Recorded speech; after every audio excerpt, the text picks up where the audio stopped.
ही subscribe कीजिए face today news. नमस्कार, आदाब। फेस टुडे न्यूज में आपका स्वागत है। मैं हूं शावेज हुसैन जैदी।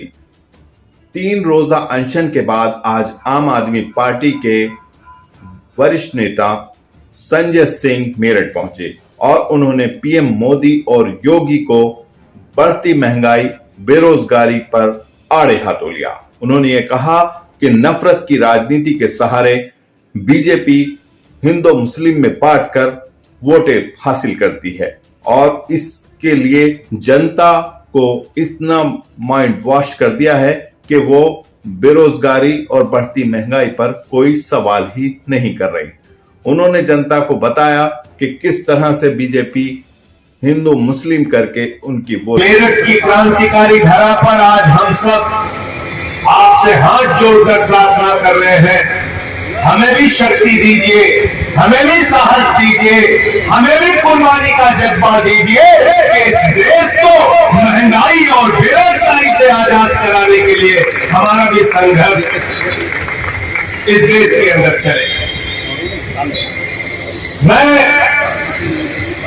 हृदय की गहराइयों से बधाई देना चाहता हूं पश्चिम प्रांत के हमारे अध्यक्ष भाई सोमेंद्र ढाका जी को, जो पिछले 3 दिनों से लगातार अपने साथियों के साथ अनशन कर रहे हैं, अपने शरीर को कष्ट दे रहे और कष्ट इसलिए दे रहे कि नरेंद्र मोदी जी की जो सरकार है वो हिंदुस्तान के किसानों को कष्ट दे रही है, माताओं बहनों को कष्ट दे रही है, नौजवानों को कष्ट दे रही है, अन्नदाताओं को कष्ट दे रही है, इस देश के आम आदमी को तकलीफ दे रही है। इसलिए सोमेंद्र ढाका अपने आप को तकलीफ देके सरकार से मांग कर रहे हैं कि उनकी तकलीफ दूर करो। और हमारी तकलीफ क्या है? हमारी तकलीफ यह है दोस्तों कि देश का अन्नदाता कहता है हमारे फसल का दाम दे दो, सरकार कहती है पैसा नहीं है। नौजवान कहता है हमको नौकरी दे दो, सरकार कहती है पैसा नहीं है। माताएं बहनें कहती है बच्चों का दूध बहुत महंगा हो गया, आटा दाल चावल भी महंगा कर दिया, दूध दही छाछ पे भी टैक्स लगा दिया। अरे और तो और छोड़ो, कैंसर की दवा महंगी कर दी, टीबी की दवा महंगी कर दी, हार्ट की दवा महंगी कर दी, किडनी की दवा महंगी कर दी, डीजल महंगा कर दिया, पेट्रोल महंगा कर दिया, सरसों का तेल महंगा कर दिया, गैस का सिलेंडर महंगा कर दिया। महंगाई तो कम कर दो मोदी जी। मोदी जी कहते हैं पैसा नहीं, पैसा नहीं है। लेकिन ये पैसा गया कहां? इसका हिसाब मांगने के लिए आज इस क्रांतिकारी धरा पर आप लोग इकट्ठा हुए हैं। इस मेरठ कमिश्नरी के पार्क में आप लोग इकट्ठा हुए हैं, जहां कभी बाबा महेंद्र सिंह टिकैत जी अपने आंदोलनकारियों के साथ, किसानों के साथ आंदोलन करते थे, जहां कभी भारत के पूर्व प्रधानमंत्री चौधरी चरण सिंह जी आंदोलन करते थे, जहां हमारे मेरठ के तमाम क्रांतिकारियों ने जिस धरा पर आंदोलन किया, यहां पर आंदोलन करके, अनशन करके मोदी जी से आप पूछ रहे हैं मोदी जी हमारा पैसा गया था। आपको मालूम है आपका पैसा कहां गया? बैंकों में किसका पैसा जमा होता है?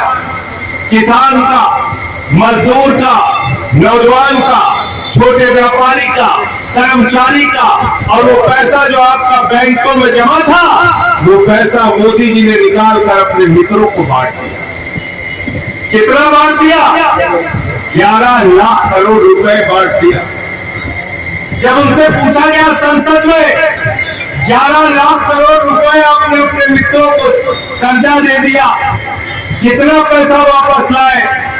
तो मोदी जी की सरकार ने कहा 86,986 करोड़ रुपए वापस लाए।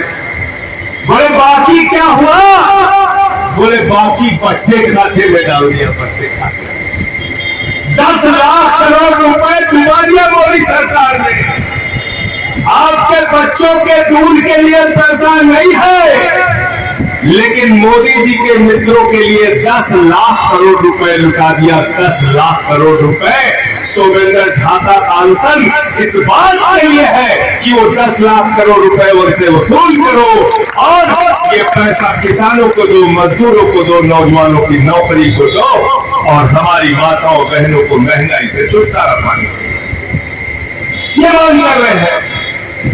एक आदमी अभी 5 दिन पहले उसका समाचार छपा, अडानी नाम है उसका।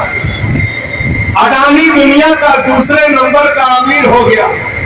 मुझसे पत्रकारों ने पूछा अडानी क्या हो गया, मैंने कहा 2 नंबर ही हो गया।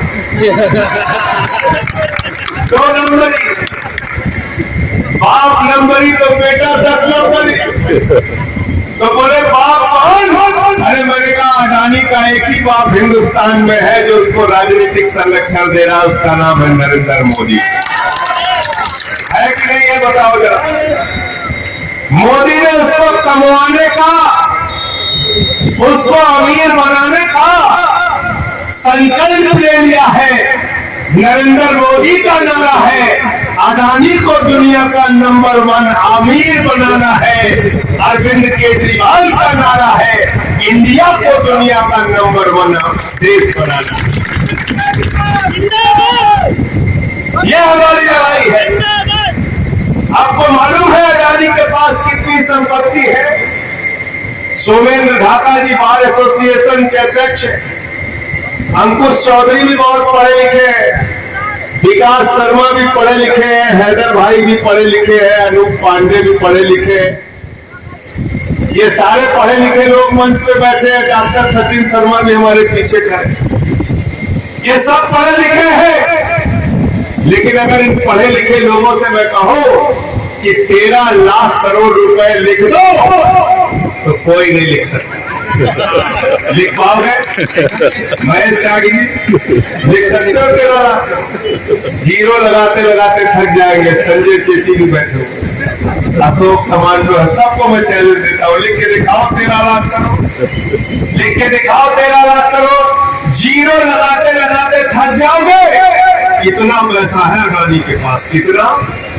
13 लाख नहीं, 13 करोड़ नहीं, 13,000 करोड़ भी नहीं, 13 लाख करोड़ रुपया।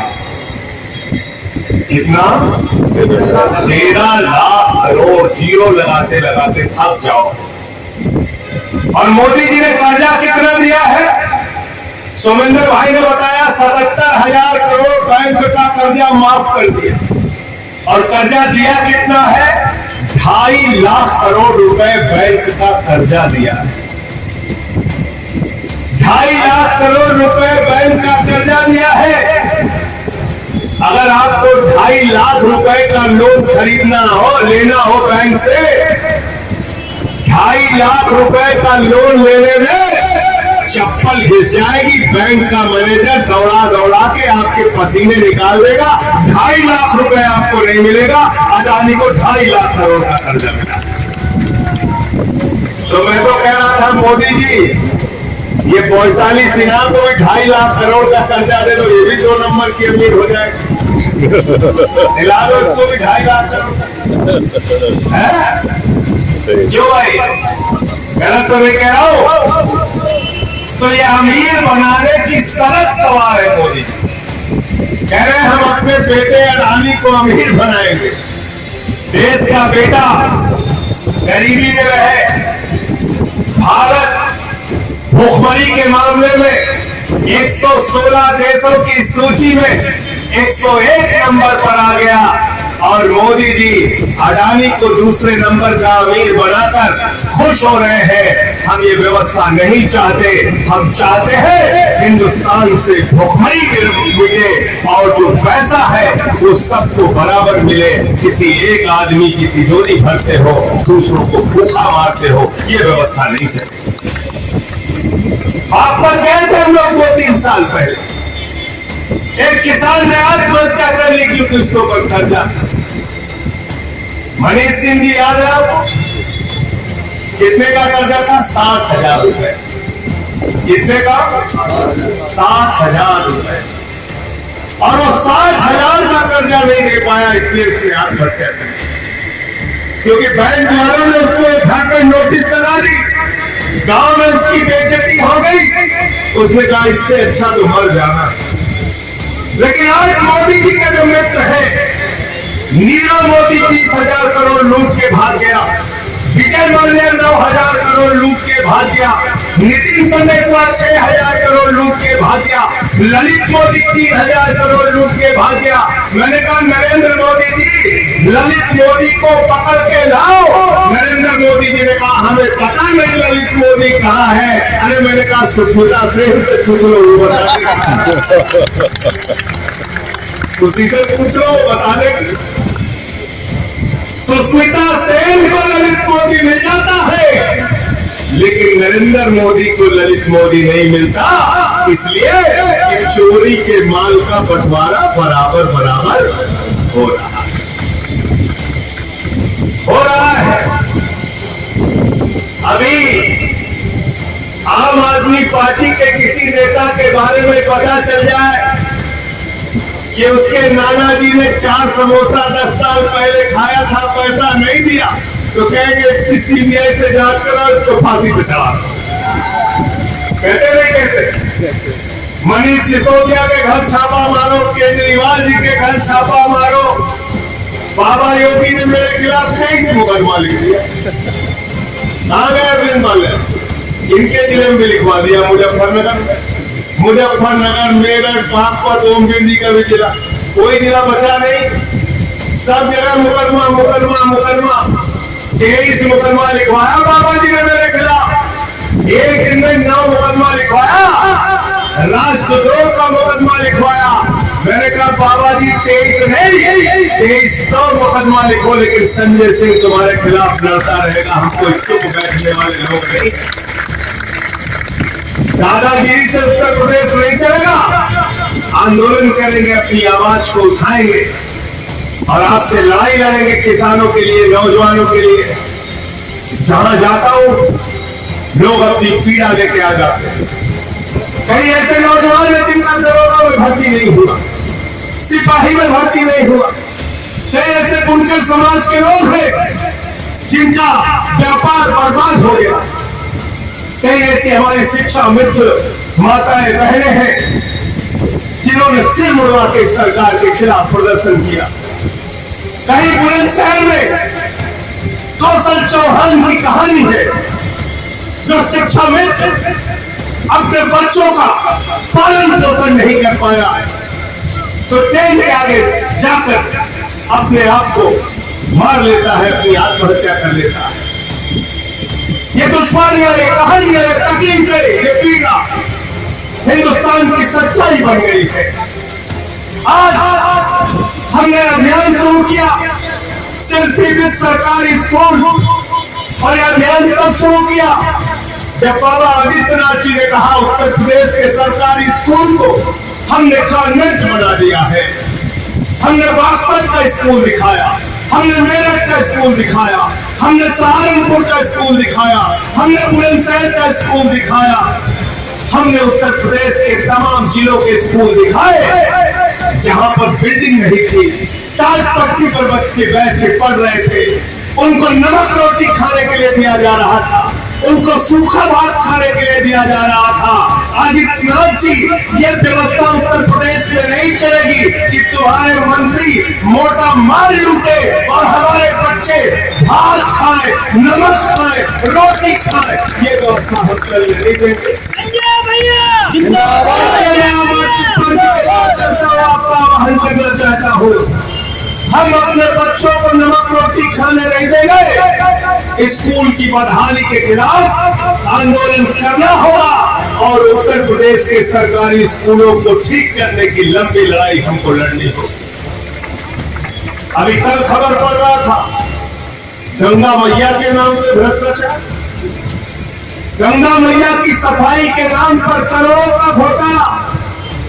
नदियों की हालत जाकर देख लीजिए, हिंडन में आप जाकर देखिए, गंगा नदी में, प्रयागराज में, काशी में जाकर देखिए गंगा की हालत। गंगा रो रही है, उसमें नाले छोड़े जा रहे हैं, गंगा को प्रदूषित किया जा रहा है। प्रदूषण ठीक करने के नाम पर हजारों करोड़ रुपए निकाल लिया जा रहा है और मोदी जी कहते हैं गंगा मैया ने बुलाया है, हम गंगा मैया साफ करेंगे। गंगा मैया नहीं साफ कर रहे हो मोदी जी, गंगा मैया के नाम पे रुपया साफ कर रहे हो। रुपया गंगा मैया के नाम पर रुपया साफ हो रहा है। फर्जी नारों में आपको फंसा के रखते हैं। हिंदू मुसलमान, हिंदू मुसलमान। भाजपाइयों के पास आपकी समस्या का कोई समाधान नहीं है। आप रोजगार मांगते हो, कहते हैं हिंदू मुसलमान। आप फसल का दाम मांगते हो, कहते हैं हिंदू मुसलमान। आप अच्छी सड़कें मांगते हो, कहते हैं हिंदू मुसलमान। इनके पास एक ही फॉर्मूला है। नौजवान कहता है नौकरी दे दो, भाजपा कहती है नौजवानों तुमको लाठियों से पिटवाएंगे, जेल में भी डालेंगे, पीठ लाल कर देंगे मार मार के, लेकिन वोट बीजेपी को देना क्योंकि हम मुसलमानों को ठीक है। गलत तो नहीं कह रहा हूं, गलत तो नहीं कह रहा हूं। किसान भाइयों तुमको फसल का दाम नहीं देंगे। अन्नदाताओं कर्ज के बोझ के तले दब के आत्महत्या कर लेना, लेकिन मरने से पहले अपने परिवार को बोल के जाना वोट बीजेपी को देना क्योंकि हम मुसलमानों को माताओं और बहनों, भले ही महंगाई से तुम्हारा चूल्हा ना जले, भले ही महंगाई के कारण बर्बाद हो जाना, लेकिन वोट बीजेपी को देना क्योंकि हम मुसलमानों को। व्यापारी भाइयों मक्खी मारते रहना, भले ही तुम्हारा व्यापार बर्बाद हो जाए, सड़क पर कटोरा लेके घूमना, लेकिन वोट बीजेपी को देना क्योंकि हम मुसलमानों को। देश के लोगों, कोरोना की महामारी में भले ही लाखों की संख्या में मर जाना, नदी के घाट पर भले ही चीखों में कुत्ते तुम्हारी लाशों को नोचते रहे, लेकिन वोट बीजेपी को देना क्योंकि हम मुसलमानों को ठीक करते करते इन बेईमानों ने पूरे देश का बंटाधार कर दिया।